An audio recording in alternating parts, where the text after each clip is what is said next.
বন্ধুসকল, আজি মই লৈ আহিছোঁ আপোনালোকৰ মাজত অসমৰ খেতিয়কসকলৰ বাবে অতিকৈ ভাল খবৰ।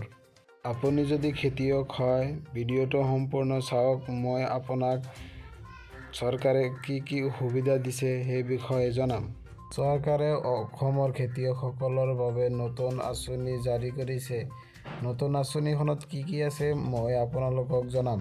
খেতি-বাতি কৰোঁতে আপোনাৰ কি যন্ত্ৰপাতি প্ৰয়োজন হয়, সেই গোটেইবোৰ বস্তু এতিয়াৰ পৰা চৰকাৰে দিব। আৰু এই বস্তুখিনি কেনেকৈ আপুনি লাভ কৰিব পাৰিব সেই বিষয়ে আপোনালোকক জনাম। অসম চৰকাৰৰ তৰফৰ পৰা এখন পোষ্টাৰ মুকলি কৰি দিছে। আপুনি কি বস্তু পাব আৰু আপুনি কেনেকৈ বস্তুবিলাক পাব সেই বিষয়ে আপোনালোকক জনাই দিছোঁ। আকৰ্ষণীয় ৰাজসাহায্যৰে কৃষক ৰাইজলৈ আধুনিক যন্ত্ৰপাতি প্ৰদান। অৰ্থাৎ আপোনাৰ খেতি কৰোঁতে আধুনিক বস্তু কি প্ৰয়োজন হয় সেই যন্ত্ৰপাতিবোৰ আপোনাক দিব।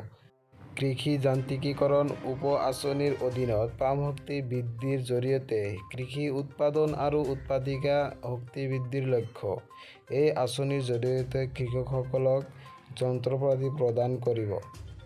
আৰু কি যন্ত্ৰপাতি এই আঁচনিৰ অধীনত পাব মই আপোনালোকক জনাই দিছোঁ। ট্ৰেক্টৰ, ৰিপিয়াৰ, কম্বাইনাৰ, ধানৰ কঠীয়া বোৱা যন্ত্ৰ, ৰিপাৰ, আলু বোৱা যন্ত্ৰ আদি পোষ্টাৰখনত সকলোবোৰ নাম দিয়া আছে।